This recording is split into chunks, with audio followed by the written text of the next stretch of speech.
panelists have sort of touched on this point, but on a very like primal level. And I mentioned it earlier, but he wanted to live, and to live means like Lance was saying, to exert yourself in the world, to do something, like cause and effect, to be. And I think that he was trying to do that to save himself, to save who he thought he was, to not even to save who he thought he was, in order to exist, in order to live, in order to continue on. And I think that source of energy was coming from his anger. And that anger was something that he had, something that he felt, something that he knew made him real. And I think that was, and I mentioned earlier, that was the way he was coping. He was trying to exist through his anger. And not just exist internally or externally, not just by exerting it, but by feeling it and feeling that moment when he was alive. And he mentions in the play that he was finally free because he was able to push back against the system in his own way by sadly killing someone. But not just someone, it was particularly like a white one. And that was the way he resisted. That was the way he demonstrated the fact that he was alive. That was his act of being free under these certain conditions. And I think that that's a very important thing to understand, that everybody's trying to be free. Everybody's trying to live. And he sadly, he did it in a way that ended his life. But I think it's very important to understand that even in 2014, no matter what year actually you are, no matter what year, everybody's trying to live in different ways. And it's sad that certain conditions are limiting ways people can try to orient themselves towards their goals to actualize themselves.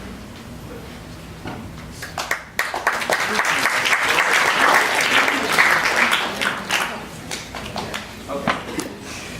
I want us to understand this story as a tragedy, because that's exactly what it is.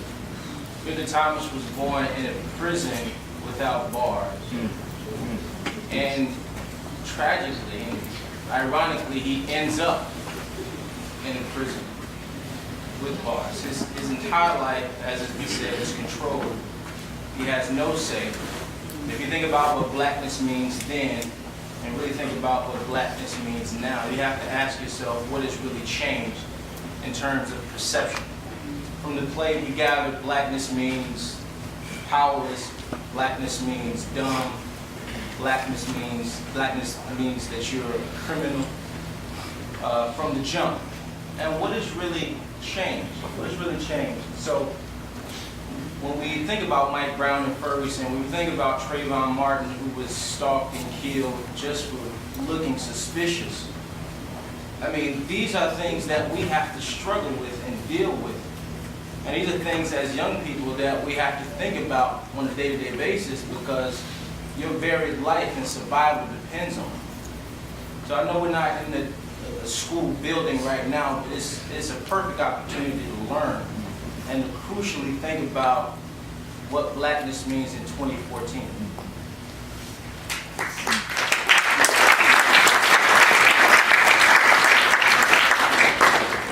So my next question is a question that I want to pose to each of you. And primarily because in many ways I've asked you to participate in this panel discussion because I think as each of you as African American males who are males of color who really could be exemplars for the young men and even the young women in the audience here. Each of you along the way have achieved a fair level of success even at this early stage in your respective lives, and you're on trajectories to or pathways to achieve even greater success. So when I think about Jared and Michael, who were students of mine this summer in the Collegiate Scholars program, which is a very rigorous summer program for students who are selected, a really small number of students selected from schools in Chicago to participate in that program, and how each of you excelled in different ways in that class. With Marshall, you being a counselor for urban prep at the Grand Boulevard campus, but a Divinity student here at the University of Chicago, you know, one of the most celebrated Divinity schools in the world. Garrrison, you're on the edge of graduating from the University of Chicago with a degree in economics and public policy, as I understand, spending next semester studying abroad. Resney as a Ph.D. student in comparative human development, who no doubt looks at a lot of these issues across not just males of color, but for many people across the life course, and tries to understand how it is that one's experiences during the life course also shape the kind of, also may be shaped in certain ways by the opportunity structures, and may have a lot to do with where you end up. And last but not least, Lance, as a PhD student and an advisor of mine at the School of Social Service Administration, the School of Social Work here. I'm curious as to whether there are moments in your respective lives when you feel as Bigger Thomas felt. And if so, how have you managed to stay on course and take an alternative path? It's for everyone. Okay. So, when actually, so there's one experience. I'm pretty sure we all have, you know, different experiences that we could probably share. But I know for me, I was actually expelled from my private school when I was in 7th grade. And then the whole process of that was kind of troubling, being expelled and whatnot, and then feeling trapped and feeling like your options are cut off and whatnot. It was a very hard experience for me to deal with, and even through the process of getting expelled, I was treated in a certain way that wasn't very helpful.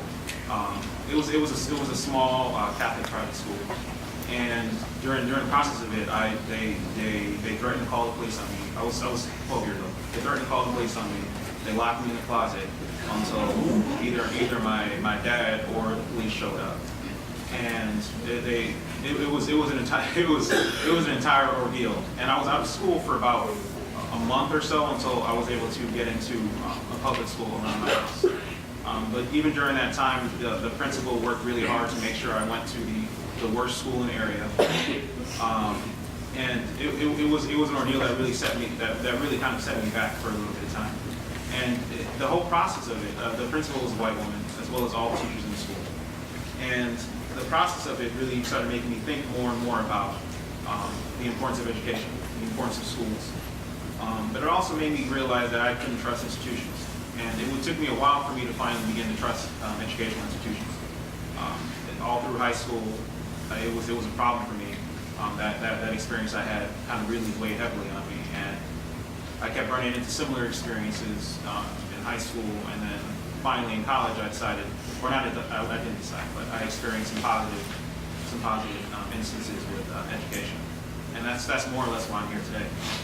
That expulsion surprisingly led me to this point.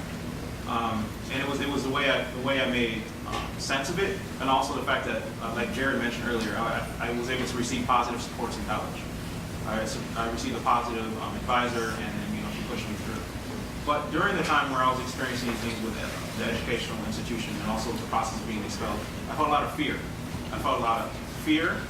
And I felt shame. Sort of, maybe not to the extent of your comments, but I felt shame, and I felt anger. But the anger turned into disinterest. I wanted to disengage with a system that was hurting me. While Bigger decided to become angry and lash out, I decided to remove myself from that context. I stopped caring about school for a while until the college experience. And yeah, that's partly why I'm interested in human development and opportunities across the life course, because there are certain things that you experience in life and how you make sense of it, and opportunities you receive afterward are very important.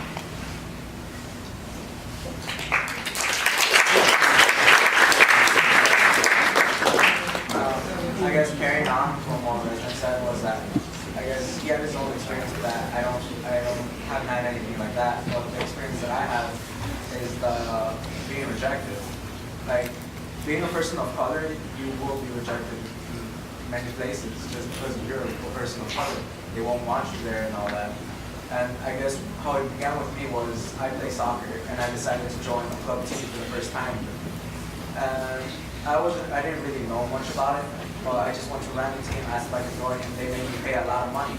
Playing club is a lot of money. And I was paying every month what I had to pay, my parents would be going for that. But the thing is, I wouldn't even play. I just was sitting down on the bench, waiting and waiting and waiting to be played. But no, I would just be sitting there, and all the money that would be going towards the team for me to play, I wouldn't get any playing time. The feeling of being rejected because the team was all people of white color. They were all white. I was probably, well, it was me and this other Hispanic that was also on the team. Neither of us would be played, and that is my experience, that I've been rejected because I was a person of color. The coaches were white, and I would go to the practices, and then there would be white players who wouldn't show up for practice at all. But then they're there on the Saturday morning before the game, and all of a sudden they're starting. That would really anger me. And there were moments in the time where I would just be sitting down on the bench, and I would be so angry I wanted to leave. And I did. It got to the point where I left. I left the team and I went somewhere else, somewhere where they would play me. Just how Resney said that he stopped caring about the school, I pretty much stopped caring about that team. And I'd rather had gone somewhere where I am wanted, somewhere where I do feel comfortable being with. Because with all due respect, I do not feel comfortable being surrounded by all whites, knowing that they were going to be played and I wasn't, just because of our race, alright, in this city. And it wasn't easy trying to keep up paying all that the team was asking for every single month. Because I don't come from a family without a lot of money, and all these people, white kids, they would be paying it like it was nothing. They would have cleats that came out just a month ago, the year, and I would be having some $25, not even that, like $10 cleats from Goodwill or something, if I was even lucky. And I just felt rejected because I was a person of color. Thinking that rejection really pushed me to work harder though. You have to turn the negative into a positive. Any negative experience you get because you're a person of color, turn it into something positive to push you forward. Because that's what I turned it to. I don't have any of the newer kids that come out. I don't have a lot of money like the white kids can play, like the white kids do. I can't play club because I can't afford it. But you are going to have options in life where you get to actually do something good. Now, since I entered high school, I can actually say there, I started. They give me a chance. And well, you just have to keep going because there will be times where you will feel angered like Bigger Thomas did. There will be times where you feel frustrated just as Bigger felt in the play. But you can't go out to the extreme measures as he did and just do white stuff. You have to keep yourself down the ground, cool down, and try to push forward.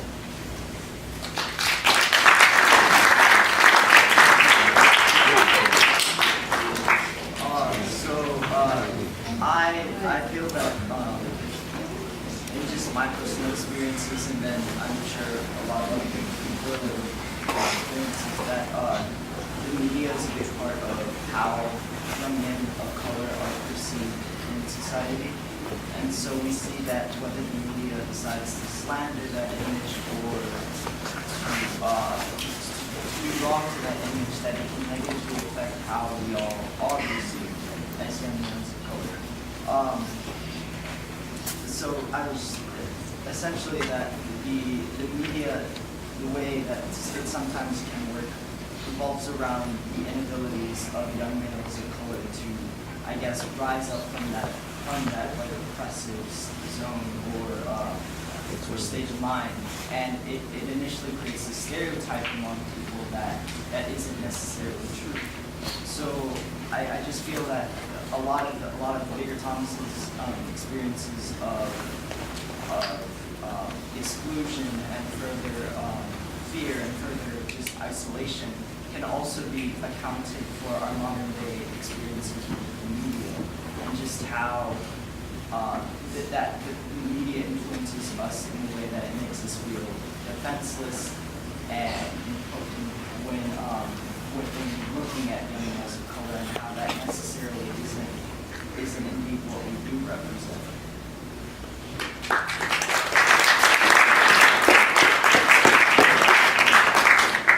All right, I'm trying to make this some interactive. All right, who has an older sibling here? All right. Okay, so who looks up to their older sibling? Okay. So I'm the youngest in my family. I have an older brother, so I learned kind of early on to learn from other people's experiences growing up. So who in here likes hip hop and rap? Okay. Who here is sort of a Travis Scott? Alright. So I grew up with him, and he just put out a song on his news mixtape called Gray. And Gray is about a guy that we grew up with together. So let's call the dude Sam. So Sam was a little bit older than me, and he liked to fit in. And he liked to rob people around the way. So one day, they decide to do a stick up, and then they get pinched for it, and they end up killing somebody. So now Sam is in jail for the rest of his life. He's somebody I was real familiar with. Now, these are the type of things that I see growing up where that's something I can learn from. Another story growing up, my mother was sick growing up. So it's kind of personal when you had that type of tangible instance right in front of you that you can actually relate to. So another issue growing up is that I grew around some close friends and family members who were addicted to drugs. So when you have these instances around you, in front of you the whole time, where these are things you see every day, but these are things you can learn from. And in Bigger's instance where he wants to fit in, he wants to be cool, he wants to stick up people just to maybe expel some steam, maybe fit in, get some money, that's well and good, but at the end of the day, no matter what type of experience you find yourself in, there's always the right path and there's always the other path. So, speaking personally, these are the type of experience that I've kind of endured that I can use for a positive experience as opposed to maybe a bigger instance where instead of doing, maybe what he should have been doing, he chose the wrong path down the road. So, no matter what kind of situation you may be in, these are some examples of, maybe you can choose, the road not taken as opposed to maybe the popular choice everybody else wants to do.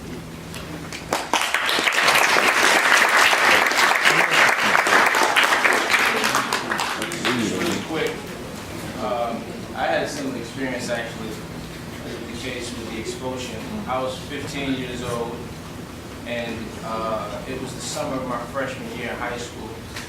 I went to a private school out west, and they sent me on this summer program.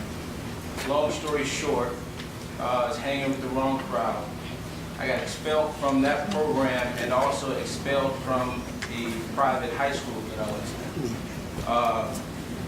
And so what helped me was my relationship with my father, who was my mentor at the time, who explained to me consequential thinking,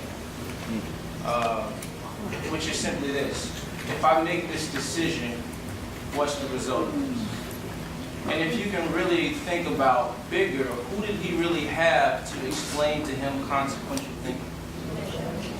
Who was his mentor? What grade did he finish? 8th grade. So having a mentor is something that's crucial in terms of living in this world. You can't do it on your own. You can't navigate it on your own. Finding somebody who will give you great advice.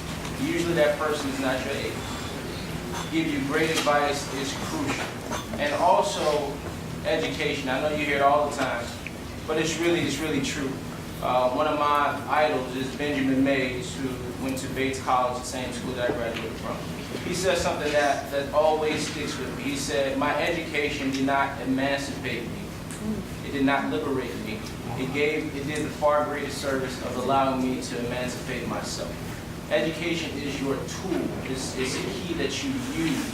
It's not something that defines you. It's something that you get that can help you get more opportunities in life. So just those two things, if you don't remember anything else. Get that mentor, get that education.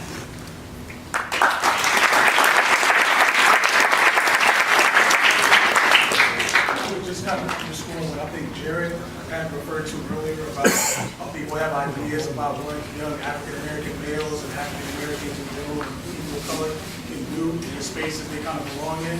And I think we see that a little bit in the Bigger Thomas story and Native Son. I would just say that for me personally, I don't have a specific experience that I can speak to. There's several, but I'll just kind of be brief. But just the whole idea of race and space. So there's been times in my life where there were things that I wanted to do that I would hold myself back because I had certain ideas about what it was possible for a black male to do. So I like in high school, academic decathlon, I was on the newspaper staff, and I would be the only black male at the time on the staff. And so I would kind of hold myself back a bit. My peers would be like, let's play football. My peers were like, okay, well, you're not playing football anymore. You know, I was like, I want to do this writing thing. I was writing for my local city paper as well. 5 days a week, I'd go for like 3 hours after school and just write. And I was like known in my community as like one of the newspaper writers. So I was really busy with that. So, but it took me a while to get to that place because I just kind of, I was like, well, I'm a black male, so I do this and that, whatever. And some of that stuff kind of comes from what Jared was talking about, sort of broader ideas in society about what's possible. So I would just say push through your own limitations as well. If I were to give advice or anything of that sort, just think things all the way through to the end. Like I don't necessarily just have to do this or that. There are a lot of different possibilities, and don't allow anyone else to define you or you. Define yourself for yourself. And I think you can't go wrong. And I think it's really important to do that. And yeah, that's kind of what I would have to say.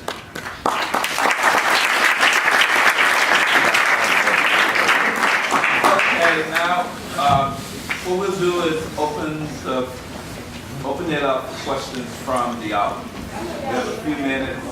If you'll stand, perhaps, and give your name, maybe the school that you're representing. Yes. Samaj Miller. I'm not in school. Actually took the day off to be here. And what a blessing it is to see this beautifully written play performed. My question really is to the gentleman up here, is to really ask if we can talk about some of the structural boundaries that prevent families and black men to participate in the civil society, in the community, and their family, which is the title of today's conversation.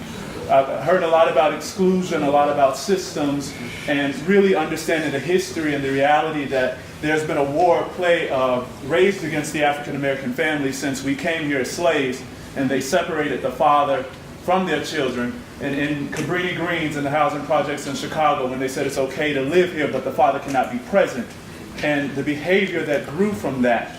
Can we speak a little bit about some of the things that we're up against structurally, outside of our control, the policies, the folks that are, kind of leading our behavior without us actually thinking about it a little bit?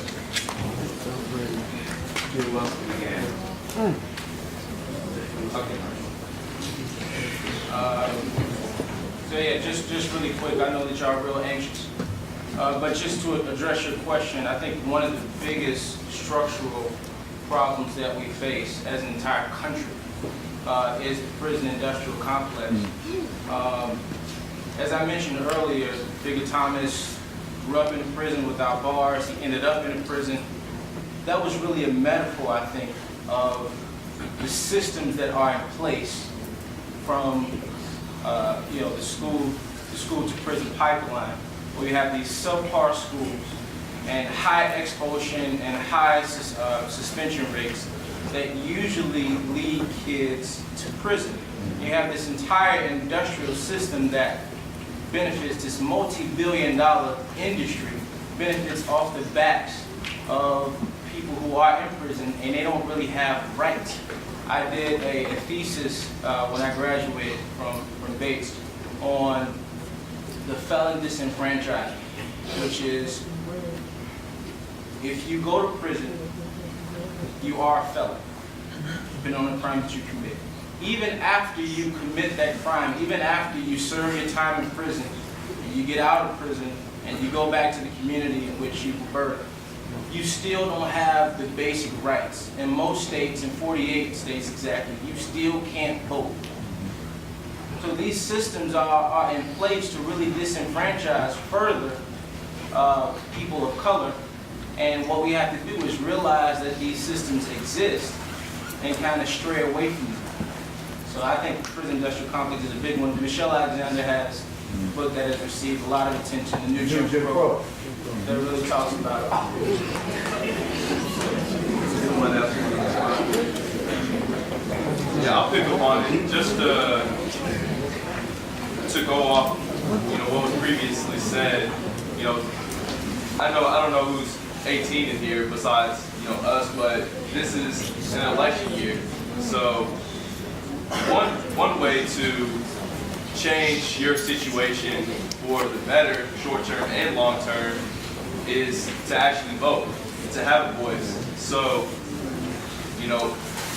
people ask, people complain about a lot of things, and then, I ask, okay, did you vote this election? They say no. Well, I say, well, you can't even complain because you gave your right away to actually have a voice in your society because you didn't vote. So take that veil off from in front of your eyes saying, oh, what's my vote going to count? A lot of people don't understand the power that the black community has in the world. One, we have the biggest consumerism in the country, black people.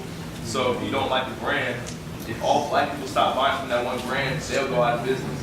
So, and if you don't like your situation where you're currently living, vote that person out of office, and before it's too late. So, every 4 years you have that opportunity. Well, you have it every day, but every 4 years you have that exact opportunity to go out and vote and put people in those high positions that you actually make a difference for the benefit. Another question. Stan. Yes. And I'm like listening to what he said, and he talked about all that shit the time. Like when the play was going on, I could see it because we would let everybody define him and say he's a black rat bastard or whatever. And you could see it when he had smacked the rat. I think all that anger was from him and everybody was trying to understand what he is and what he not going to be able to do. It's about to figure out on the rat. So he was I think that he fought himself in rat. That's why he did it like this.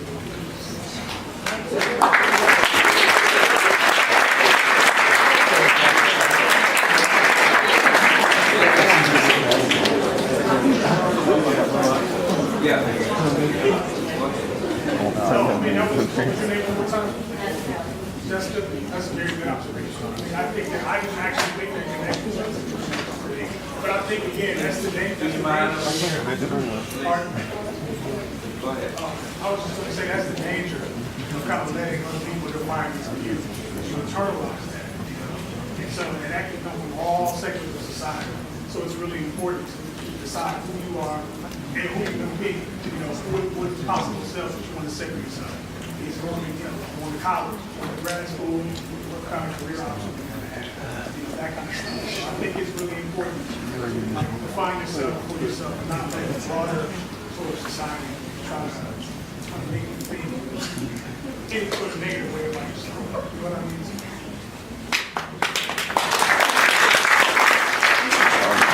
Another question? Stan.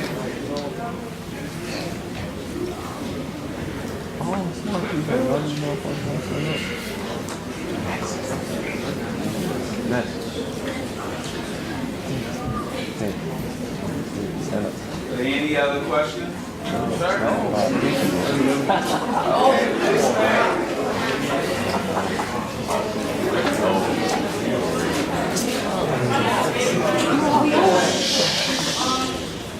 Have you yourself ever succumbed to being discriminated upon, like in how the public place, like you ever been looked down?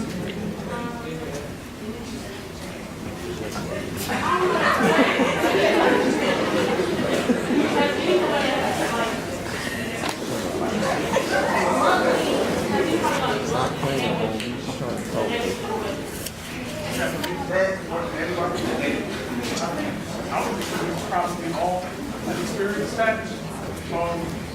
I can drink that much food there. I've experienced that throughout my life. I think, again, getting back to like race and space, there's certain places that people might not necessarily expect to see an African American, and that can be a neighborhood, that can be a school. There's been instances at University of Chicago that's happened to me. And we just kind of learn how to do it. You know, it's a negative experience, what you represent in terms of eliminate, and you just work hard. You know what I mean? And that's just how we do it. But I mean, I've had experiences, you're okay, people ask me that I've been stopped in the middle of class, and everyone looks at me, and I'm the black girl in class, and I'm wearing a hazard. You know, and that's the kind of stuff that you deal with. So it's kind of like, you know, it can be frustrating. It can be frustrating, but it's something that you got to learn to deal with. To me, you know, I've had other experiences in movies and things like that.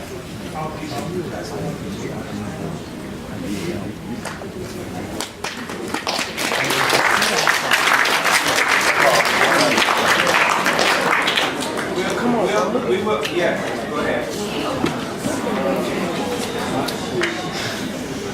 My name is we was asking like, what's the difference between you know how people have whites have KKK? We was like, what's the difference between KKK from black gangs, and why is it acceptable for the KKK to have the KKK but not gangs? And vice versa. Anyone want to take that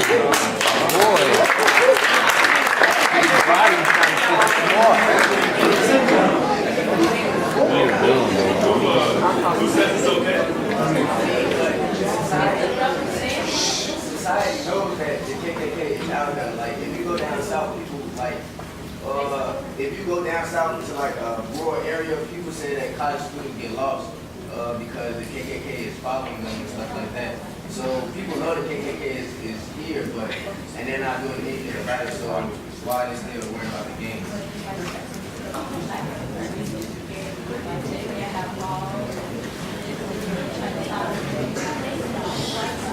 Okay. Does anyone want to respond? Take a stab at it.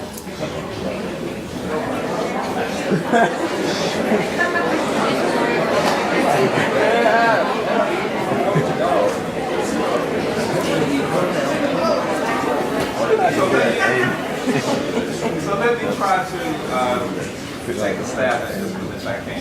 So you're saying that you're looking at, say, the KKK as an organized, subversive organization,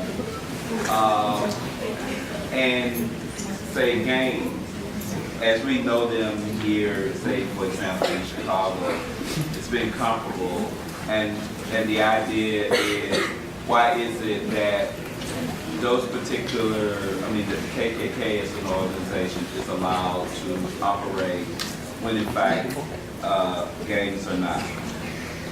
So one way, there are a couple of things that we could say about the two organizations that suggest that they are not exactly the same. In that, in large measure, the KKK is an organization that organizes itself in a way that supposedly protects what they view as the diminishing power of whites in society. So the KKK in its origin came about in terms of its efforts to try to operate in a kind of subversive way to keep African Americans, and many of whom, particularly during the period immediately following slavery, because if you just thought about the sheer numbers, all of a sudden, African Americans had the potential to, if they were given the right to vote, which the 15th Amendment actually gave to them, then they would be in control of power. And to the extent that whites may have at that particular point felt like they were losing control of the country, they organized in a way that served as kind of scare and engaged in various kinds of scare tactics to keep those individuals who were newly free, who were now trying to achieve the various opportunities that they should have had as American citizens. So it is a subversive organization, even though there are people with respect to the KKK today who would argue that there are other kinds of things that they are also about, because in the 21st century, they're also anti-Jewish, they're also anti-other minorities, so it's not just African Americans.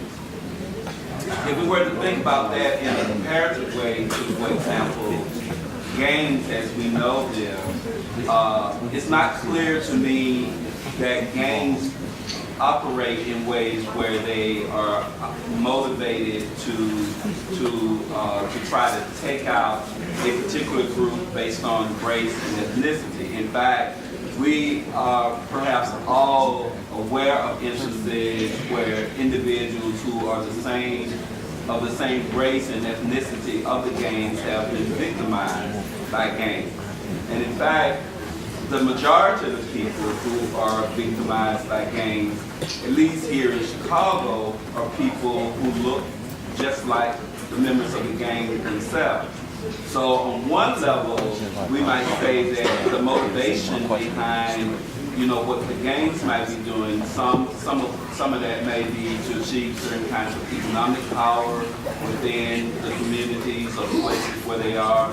Some of it is to, we know historically, say in communities like Woodlawn, which is just south of here, we know that gangs have had a huge stake even in the political process.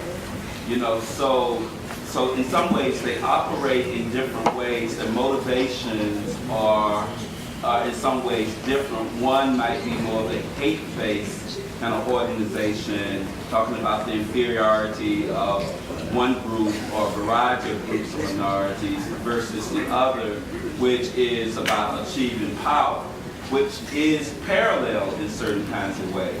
And so there might be certain activities that gangs engage in now that in terms of the way in which gangs are kind of understood. I'm not always sure that the way in which we think about gangs today represent the way in which gangs actually operate, because it seems to me that lots of the violence that's attributed to gangs in Chicago today is increasingly not in the historical forms of how we thought about gangs in terms of them being tightly organized groups where there's a leader at the top. A lot of the violence that we actually see in Chicago today seems to be individuals or splinter groups of gangs that are not very organized at all.